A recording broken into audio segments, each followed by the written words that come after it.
안녕하세요. 네, 신동원사입니다. 자, 이제 그 보세구역에 대해서 배우고 있습니다. 자, 이제는 이제 보세구역에 대한 자율관리입니다. 자율관리. 그래서 우리가 지금 공부하고 있는 보세사랑 상당한 관계가 있어요. 그래서 원래 보세구역 같은 경우에는 이제 물품을 반입신고하고, 그다음에 장치를 하고, 그다음에 이것에 대해서 수입신고 처리가 돼서 되는 경우는 이제 반출을 하겠죠. 그때 뭐 한다? 반출신고를 한다고 했습니다. 자, 이때 반입하거나 반출할 때 필요한 경우는 세관공무원이 검사를 하거나 아니면은 서류출을 이제 요구를 할 수 있다고 했습니다. 근데 그러한 그 사항에 대해서 생략을 할 수도 있어요. 그게 뭐보다 보세구역에 대한 자율관리입니다. 그래서 제 거래업체 같은 경우에도 자율관리 보세구역을 갖고 있는 업체가 거의 답니다. 그래서 이런 자율관리 같은 경우에도 세관장한테 지정을 받는 거예요. 자, 보겠습니다. 자, 자율관리 보세구역을 하면 보세구역의 화물관리인이나 운영인의 신청에 의해서 보세구역 화물관리인 뭡니까? 그 지정 보세구역에서 지정 장치장을 관리하는 화물관리인, 운영인의 신청, 운영인보다 특허 보세구역을 운영하는 자의 신청에 의해서 보세구역 중 물품의 관리, 세관의 감시에 지장이 없다고 인정하여 보세사 등을 채용해서 이러한 관리가 완전성이 이제 있다고 생각하는 경우에는 세관장이 그 지정을 할 수가 있어요. 그래서 자율관리 보면 업체 가면은 자율관리 보세구역 지정서가 딱 하고 있습니다. 자, 생략하는 절차를 볼까요? 추가 쓰면서 자, 보세구역의 물품 반입 반출 시 세관공무원 참여 절차를 생략할 수가 있고, 그 다음에 관세법에 따른 절차 중 관세청장이 정하는 절차를 일부 생략을 할 수도 있습니다. 자, 두 번째, 세관장 자율관리 보세구역 지정반사가 관세법에 따른 의무를 위반하거나 지장이 있다고 인정하는 경우에는 지정을 취소합니다. 당연히 취소를 해야겠죠? 얘는 그럴 능력이 없으니까. 자, 자율관리 보세구역 지정 신청하는 자는 이제 보세사를 채용보다 하여야 한다라고 되어 있어요. 보세사가 없으면 자율관리 보세구역 할 수가 없습니다. 너는 이제 세관을 대리해서 이제 보세사가 이런 것도 다 관리를 해내는 뜻입니다. 일정한 자격을 갖춘 자가. 자, 추가서 보면 이제 보세사에 대한 내용인데 이것도 다 나중에 다 봅니다. 보세사도 우리 시험법이니까. 자, 일반직 공무원으로서 5년 이상 관세인 종사한 경력. 그다음에 그런 우리처럼 이렇게 시험에 합격한 자라고 되어 있어요. 자, 그럼 보세사가 무슨 일을 하는지 볼까요? 다 봤던 거죠? 첫 시간에. 자, 보세하면 내공 물품의 반입 반출에 대한 입회 및 확인. 그다음에 그 장치 물품에 대한 관리. 그다음에 그 물품의 그 보세구역에 대한 출입문에 대한 관리. 그다음에 보세구역의 출입자의 관리. 사람에 대한 인적 관리죠. 그다음에 경품의 반출 회수 등등에 대해서 보세사는 업무를 하게 됩니다. 자, 이제 다섯 번째 이제 보세구역에서는 개론입니다. 개론. 그래서 강론이죠. 그래서 그 보세구역 일반적인 사항들을 배웠고 이제 보세구역에서 이제 여러 가지가 있는데 지정, 특허, 종합 보세구역인데 지정 보세구역부터 보도록 하겠습니다. 그 두 가지가 있죠. 지정장, 지장, 세관 검사장이 있습니다. 자, 지정 보세구역은 통과하는 물품 일시장치. 이게 바로 뭐다? 지정 장치장. 그다음에 검사하기 위한 장소. 뭐다? 그 세관 검사장으로서 지정처가 세관 검사장으로 구분됩니다. 그래서 국가, 지방단체 또는 공항 또는 항만 시설을 관리하는 법인 누가 있어요? 인천 항만공사, 그다음에 부산 항만공사, 뭐 여수 항만공사 그런 것들이 뭐 이런 법인들이죠. 법인의 소유 또는 관리하는 토지, 건물 등등등으로서 뭐다? 세관장이 지정합니다. 핵심 세관장이 지정한다. 뭐다? 뭐를 지정보세구역. 세관장이 지정입니다. 특허보세구역 세관장이 특허고, 세관장은 해당 세관장이 관리하지 아니한 토지 등을 지정 보세구역으로 지정하는 경우에는 그 소유자의 동의를 받아야 되면 당연한 거죠. 그렇죠? 세관에 관리하는 지역이야. 근데 세관 딱 보니까 이 지역은 지정 보세구역으로 하면은 정말 이게 물동이 왔다 갔다 할 때 정말 중요한 곳이야. 그러면 당연히 지정하고자 하는 경우에는 그 토지 또는 그 소유자에 대한 그 허락을 맡아야 되는 것이죠. 자, 그래서 그런 경우는 세관장은 이제 그 빌리는 비용을 지급할 수도 임차료 등을 지급할 수가 있습니다. 자, 지정 보세구역은 사건상 계양장의 항역 및 이에 속하는 지역 또는 세관군에 위치한다라고 되어 있어요. 그래서 그 항만이나 항구 그런 지점에 요지에 있는 곳들, 그다음에 세관 건물 안에 있는 것들 그런 경우가 있습니다. 자, 그래서 가능하면 세관장이 소유를 하는데 필요한 경우에는 다른 시설로 임차할 수가 있죠. 자, 지정보세구역은 지정에 취소가 있습니다. 자, 수출의 물량이 감소하거나 그런 경우에는 지정을 취소해야 됩니다. 그죠? 여기 잘 됐죠 하고 지정보세구역을 했더만 웬걸 물량이 왔다 갔다 하지가 않아. 그런 경우는 당연히 취소해야겠죠. 할 필요가 없는 거겠지. 자, 지정보세구역의 처분입니다. 자, 지정보세구역 지정을 받은 토지 등의 소유 관리자는 이제 세관장한테 임차로 했죠. 내가 너네 그거 좀 쓸게. 권리자야라고 했어요. 소유자라고 했어요. 그런 경우에는 그 소유자 같은 경우 당연히 임차료를 정부 돈을 주잖아요. 그러니까 아무리 자기 걸 하더라도 이 부분에 대해서 자기 마음대로 막 변형하거나 그럴 수는 없습니다. 그렇죠?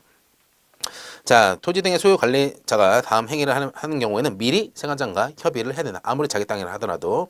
다만 해당 행위가 지정보세구역에 지정을 주지 않거나 아니면 아예 애초에 그런 토지 등에 대한 소유자가 국가 등 경우에는 그러하지가 않죠. 할 필요가 없죠. 자, 보면은 어떤 거를 하냐 보면은 뭐 토지 등의 양도, 교환, 임대, 처분, 변경. 양도 같은 경우는 특이사항이죠. 그죠? 내가 이 세관장한테 지정받았는데 이걸 누구한테 판다? 그럼 세관한테 알려줘야지. 이거 주인 바뀝니다라고 알려줘야지. 그죠? 그다음에 신축하는 경우, 그다음에 이전이나 철거하는 경우 그렇게 됩니다. 자, 세관장은 1학년 때는 협의에 대해서 정당한 이유 없이 이를 거부해서는 안 된다라고 되어 있어요. 세관장 적당히 재량 행위하라 그겁니다. 자, 이제 지정 보세국 중에서 지정 장치장입니다. 지정 장치장 같은 경우는 이제 항만이나 공항에 많아요. 그래서 거기에서 이제 세관장이 지정합니다. 그렇죠? 자, 지정 장치장은 통하는 부분보다 일시 장치는 핵심이 이거야. 일시 장치하기 위한 장소다. 그래서 일시 장치하기 위한 장소이기 때문에 그 물품에 대한 장기간 보관하는 보세 창고와는 다르죠. 일시입니다. 일시. 잠깐 거치는 경우니까. 자, 그래서 세관장이 지정하는 구역이라 하면 세관군에 세관 건물이 있으면 안에 뭐 지하나 그런데 국가 토지시설물 그다음에 거의 뭐 항만, 부두, 공항, 화물터미널 등등이 세관장이 지정하는 장소가 지정 장치장입니다. 자, 지정한 시장 나옵니다. 자, 보면은 이제 보세 이러한 보세 구역에서 보관을 하는 기능은 누구예요? 그러면은 지정 장치장. 그다음에 보세 창고 아니 보세 구역이죠. 보세 구역. 그래서 얘들 같은 경우에는 중요한 게 뭐다? 장치기야, 장치기야. 관세청장이 정하는 보세 같은 경우에는 수입형 수료부터 15일에 빨리빨리 반출하라고 하잖아요. 장치기간에도 불구하고. 그죠? 장치기간이 나옵니다. 장치기간이 시험 잘 나와요. 자, 지정시장에 물품 장치하는 기간은 뭐다? 6개월 범위에서 관세청장이 정합니다. 지정 장치장의 물품을 장치하는 기간은 6개월의 범위 내에서 누가 정한다? 관세청장이죠. 6관이라고 외우세요. 자, 다만 관세가 필요한 경우에는 3개월의 범위에서 세관장은 연장할 수가 있어요. 그렇죠? 6관, 그다음에 세삼 이렇게 있어요. 6관, 세삼. 6개월의 범위 내에서 관세청장이 정하고 세관장이 이제 정하는 범위에서 3개월 그렇죠? 연장 가능한. 자, 물품에 대한 보관 책임입니다. 그렇죠? 그래서 지정 장치 같은 경우에도 일시 장치가 목적이니까 그 구역을 관리하는 자가 필요해요. 원래는 세관장이 해야지. 근데 세관장 바쁘잖아요. 그렇기 때문에 이 물품에 대한 보관 책임은 이제 그 공공성이 좀 있어요. 지정장치장은 이제 공공성이 있는 목적이기 때문에 이런 물품에 대한 장치는 원래 원칙적으로 화주가 책임지는 겁니다.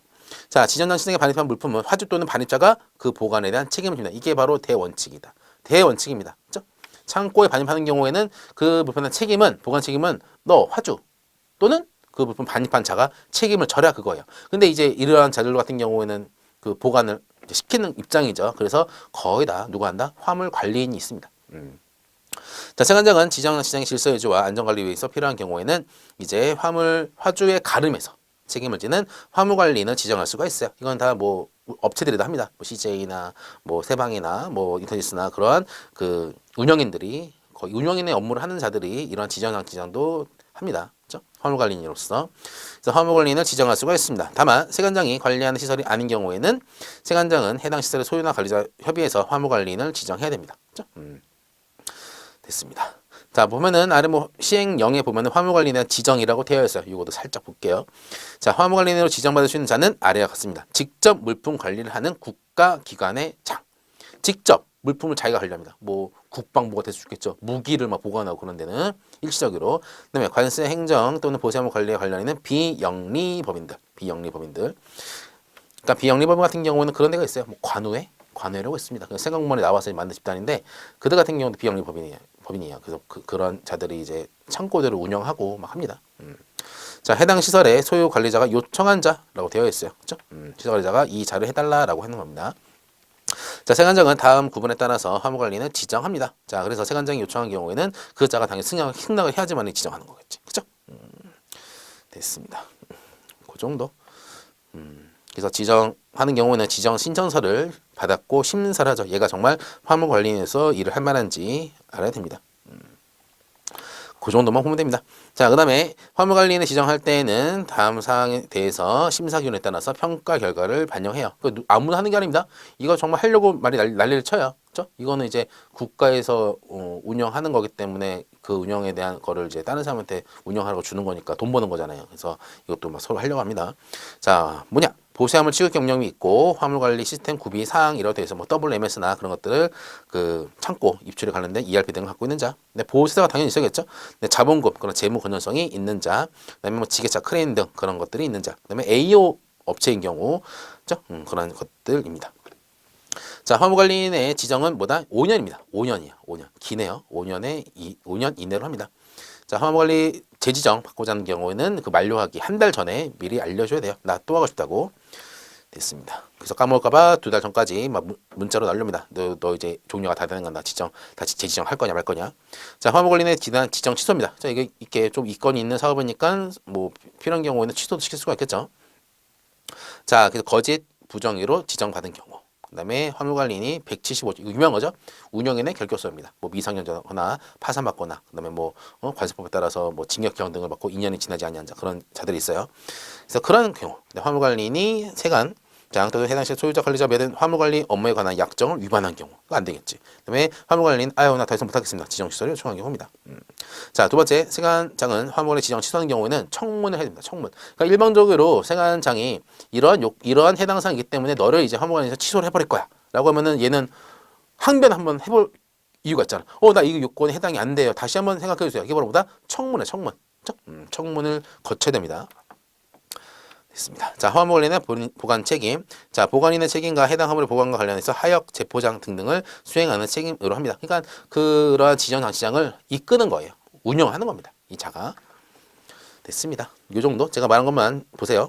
자, 화물관리에 대한 필요 비용이라고 되어 있습니다. 자, 지정 장치장에 물품이 왔다 갔다 하고 막 적재하고 들어 올리고 그런 것들 다 돈이에요. 장치하고 그런 것들. 그래서 화물관리 같은 경우에는 이제 이익을 위해서 이런 거를 일을 하는 것을 화물관리이잖아요. 그래서 필요한 비용이 있습니다. 누구한테 징수하겠어요? 당연히 화주로부터 징수를 하겠죠. 하지만 공공성 있는 기관 때문에보다 그 세관장의 승인을 받아야 됩니다. 이 보관 요율에 대해서 세관장의 승인을 받습니다. 그다음에 징수한 비용 중 세관 설비를 이용한 경우에는 그 세관장한테 그 돈만큼 줘야겠죠. 자, 화물관리는 지정할 수가 없을 때입니다. 자, 보니까 화물관리인이 없어. 지정할 사정인데 그럼 누가 알겠어요? 화주가 합니까? 반입자가 합니까? 책임은 화주 또는 반입자지만 그 지정보세 지정장치장에 물품을 반입하고 반출하고 이런 모든 관리 책임은 누가 진다? 세관장입니다. 세관장. 없는 경우에.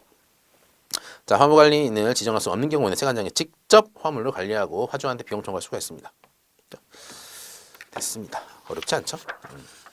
자, 그 다음에 세관 검사장이에요. 세관 검사 같은 경우에는 짧습니다. 간단해요. 검사하기 위한 장소예요. 세관장이 검사를 하기 위한 장소를 얘기합니다. 통과하려는 물품을 검사하기 위한 장소. 검사만 해요. 검사. 그래서 여기는 이제 세관 공무원이 상주를 하는 구역. 그래서 세관 청산에 있거나 세관 가까이에 있습니다. 그래서 인천 세관 공항에는 인천 세관 가봐도 그 옆에 바로 세관 검사장이 있어요. 바로 옆에 있습니다. 그렇죠? 여러분들 세관 공무원들이 상주를 해요. 화물관리과 직원들이 상주를 해가지고 막 물품들을 보기도 하고 엑스레이 검사도 하고 막 물품 잡기도 하고 막 그럽니다. 자, 물품 검사는 비용보다 이건 법에서 봤던 거죠. 세관장은 그 검사를 받는 물품의 전부 또는 일부를 세관 검사장으로 반입할 수가 있습니다. 그래서 거기에 따른 운반하거나 채취하거나 그렇죠? 그런 것 같은 경우에는 화주로부터 다 비용을 청구됩니다. 자, 이제 특허 보세 구역이에요. 특허 보세 구역. 특허 보세 구역은 특허입니다. 특허예요. 특별하게 허가를 내주는 게 특허지. 그렇죠? 그래서 특정한 일정한 요건을 갖고 있는 자가 나 이 지역을 특허 보세 구역 창공 점검판 중에 한 개를 할 겁니다. 라고 하면은 이것에 대해서 특별히 허가를 세관장한테 받아야 돼. 그래서 그냥 아무 구역이나 그런 요건을 갖고 있는 경우에는 세관장이 특허를 내줍니다. 그래서 특허야, 특허. 허가도 아닙니다. 특허입니다. 특허예요. 표현 잘해야 됩니다. 자, 특허보세 구역은 일반적인 사람들이 신청합니다. 나 특허보세 하고 싶어요. 라고 신청하게 돼요. 그러면은 이러한 뭐 토지나 건물 등에 대해서 세관장이 그런 보세구역으로 특허를 하게 됩니다. 그래서 특허보세구역은 뭐가 있다? 창공 점검판이 있습니다. 그래서 특허보세 같은 경우는 설명드렸죠? 어떤 것들이 있는지. 그래서 보세 창고 같은 경우는 크게 두 가지로 쪼갤 수가 있어요. 보세 창고는 영업용 보세 창고, 그다음에 자가용 보세 창고로 쪼갤 수가 있습니다. 그렇죠? 자가용 보세 창고는 내 물품 내가 보관하겠다는 거예요. 뭐 대기업들 많이 하고 있죠. 하지만 그 영업용 보세 창고 같은 경우는 정말 업을 하는 겁니다. 내 물품이 아니라 다른 사람들 물품들을 보관해주면서 돈 받는 게 그 영업용 보세 창고입니다. 됐습니다. 됐습니다. 그래서 특허 보세 구역은 특허다. 그 세관장이 재량행위예요. 재량행위. 하지만 관세청장이 정하는 기준에 따라서 재량행위를 해야지만이 되지. 나랑 친화해가지고 세관장이 특허 내주면 안 되겠죠. 됐습니다. 자, 그래서 이러한 특허 보세 구역 같은 경우는 각각 개론적으로 고시 내용이 있습니다. 특허 보세구역 운영에 고시가 있고, 뭐 보세공장 운영에 관한 고시가 있고, 고시들이 많이 있어요. 자, 특허 보세구역 설치 운영은 감독 등입니다. 자, 세관장은 특허 보세 운영에는 감독은 당연하죠. 원래 세관장이 감독해야 되는데, 세관장이 운영을 해야 되는 것인데 그 업체한테 주는 거다. 너가 한번 운영해보라고. 특허 보세구역 같은 경우에는 그 우리나라 세관이 10몇 개가 있잖아요. 그러면은 항상 중요한 게 세관의 관리 감독이 가능해야 돼요. 만약에 서울세관 안양세관이라 해볼게요. 안양세관에 세관장이 있는데 저기 어디야 무슨 충청북도 어디에 충주시가 있긴 하지만 그래서 안양에서 좀 멀리 떨어진 일정한 구역에서 나 여기다가 특허 보색을 할 겁니다라고 해요. 세관장은 생각합니다. 과연 우리 세관 공무원 우리 안양세관에 있는 직원이 그곳까지 관리 감독을 할 수 있을까라고 내부적 회의를 한번 하겠죠. 그렇죠? 그런 것들을 다 충족해야 돼. 해야 됩니다. 너무 멀고 그러면 세관이 그럽니다. 거기는 너무 멀어요. 우리 세관 공무원이 필요한 경우에 가가지고 뭐 검사를 하거나 서류를 칠하거나 육안으로 잔량 관리 그런 것들을 할 수가 없을 것 같아요. 특허하기 좀 곤란합니다. 그럴 수가 있습니다. 그럼 안 되는 거예요. 그죠? 자, 세관장은 특허보색 운영인을 감독하면 당연하죠. 세관장은 특허보색 운영인에게 그 설치에 대한 보고를 명하거나 세관 공무원으로 하금 운영을 상황을 검사하게 할 수 있습니다. 다 감독할 수가 있다는 뜻입니다. 그다음에 그 특허보색에 뭐 CCTV가 없거나 그런 경우는 CCTV 설치하세요라고 요청될 수가 있습니다. 그다음에 특허보색 반입된 물품이 그 특허보색 구역의 설치 모칙에 부합하지 않은 경우는 다른 보색구역으로 반출을 할 것을 명할 수가 있어요. 자, 특허보색의 관리입니다. 자, 세관장은 특허보색 관리상 필요도 인정한 경우에는 운영인에게 업무에 종사하는 자, 그 직원들에 대한 인적사항을 보고하도록 명할 수가 있습니다. 그죠? 특허보색 구역이 있는데, 거기에 딱 보니까 좀 이게 이상한 느낌이. 왜냐면은 거기에 이제, 예전에 뭐 밀수범이 근무하거나 그런 겁니다. 그죠? 그래가지고 보세 화물을 다루는 자기 때문에 만약에 그 사람들 보세 화물 관리하는데 갑자기 물품 뜯어가지고 막 집어넣고 가면 어떡할 거예요. 그죠? 그래서 그런 명단도 보고하도록 할 수가 있습니다. 자, 그리고 또 특허보색 출입을 개폐하거나 물품 취급하는 때에는 세관 공무원의 참여가 있어야 한다고 되어 있어요. 원래 원칙입니다. 저 물품을 까거나 그런 경우는 세관 공무원이 참여를 해야 돼. 하지만 세관 공무원이 적잖아요. 그렇기 때문에 불필요한 경우는 그러지 아니하다라고 되어 있습니다. 출입구에는 당연히 자물쇠 채워야겠죠. 그다음에 뭐 이 중으로 자물쇠 체결하는 장소도 필요하게 되고요. 그다음에 그 중에 한 개의 열쇠를 세관 공무원에게 잠깐 맡길 수도 있습니다. 그러니까 최대한 할 수 있을 만큼 다 관리를 하겠다는 뜻입니다. 세관에서. 자, 지정보세국의 관리인 또는 세관보색 운영인은 업무에 종사하는 자에 대해서 상당한 단속을 해야 된다라고 되어 있어요. 자, 보면은 느낌 어때요? 좀 추상적이죠. 이런 겁니다. 세관 이렇게 법령으로서 그 운영인한테 압박을 주는 거예요. 너네 이렇게 관리 잘해라 그겁니다. 계속 감독하겠다. 자, 특허 보색의 이제 특허입니다. 자, 그래서 지금 보색 창고, 창공 점검판에 대한 강론은 아직 시작 안 했어요. 이런 특허 보색에 전반적으로 적용되는 규정들을 하는 겁니다, 지금. 자, 특허 보색의 설치 운영을 하기 위해서는 뭐다? 특허를 받아야 된다. 그렇죠? 세관장의 특허를 받아야 됩니다. 특허 같은 경우에는 계속 주는 게 아니에요. 특허는 특허 기간이 있습니다. 그래서 어떤 보색국의 특허 보색국의 장치 기간이랑 특허 기간은 달라요. 다릅니다. 창고 같은 경우는 다릅니다. 하지만 보세 판매장이나 면세점 같은 경우에는 판매 전시사 같은 경우에는 장치기간 특허기간이랑 동일해요. 나중에 봅시다. 이거 중요한 거니까. 장치기간이라는 개념이 있고 특허기간이라는 개념이 있다. 장치는 그 물품을 장치할 수 있는 기간이고 특허기간은 그 특허에 대한 유효성이다. 그때까지가 특허 보세구역이다.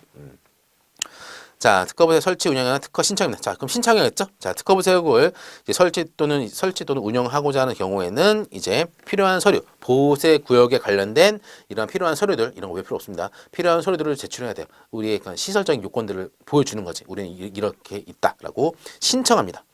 자, 1학년도 규정은 불구하고 보세 공장 같은 경우에는 다음 기재한 신청서에 사업계획서, 부근에 대한 도면을 첨부를 해야 된다고 되어 있어요. 그렇죠? 그러니까 보세 공장 같은 경우에는 좀 추가적인 서류가 더 있네요. 공장에 대한 설비, 작업의 종류, 원재료, 제품에 대한 종류를 보는 거겠지.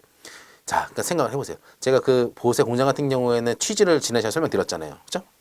보면 이제 관세를 납부하지 않은 상태로 사용 물품을 들여와서 과세 보류 상태로 물품 들어와가지고 제조 가공한 다음에 바로 수출하거나 아니면 국내에 수입 신고한다. 그러면은 이 물품에 대해서 수입할 때는 과세 가격에 대한 산정 그런 것들이 잔량 관리 그런 것들이 무지무지 중요하다는 겁니다. 그래서 보세 공장 같은 경우는 추가적으로 너네들이 제조하는데 그러니까 특허 보세 구역에서 제조 가공을 하는 보세 구역은 보세 공장 하나예요. 딴 데는 안 됩니다. 딴 데는 뭐 전시하거나 장치하거나 보세 공장을 건설을 그 어떠한 공장 같은 거를 짓는 것이고 그래서 제조 가공하는 것은 보세 공장밖에 없어요. 그러니까 여기 같은 경우는 보세 상태로 물품들을 만드는 겁니다. 그러니까 그 채권 확보에 상당한 게 있는 거지. 그래서 어떤 물품들을 얘가 만들까라고 생각해서 반드시 빠삭하게 알아야 된다는 뜻입니다. 그렇죠? 과세 채권 확보를 위해서. 그래서 보세 공장 같은 경우는 추가적으로 뭐 사업 계획서와 이런 원재료 제품에 대한 종류 등등에 대한 서류도 추가가 된다. 그렇게 아시면 됩니다. 자, 특허를 갱신하려는 자는 신청서에다가 그러한 일반적 서류들을 만료기간 한 달 전에 제출을 해야 됩니다. 그래서 한 달 전까지 내면 돼요. 그다음에 또 항상 2달 전까지 그 팩스 등을 줘가지고 이제 빨리 뭐 갱신하든지 말든지 하라고 알려줍니다.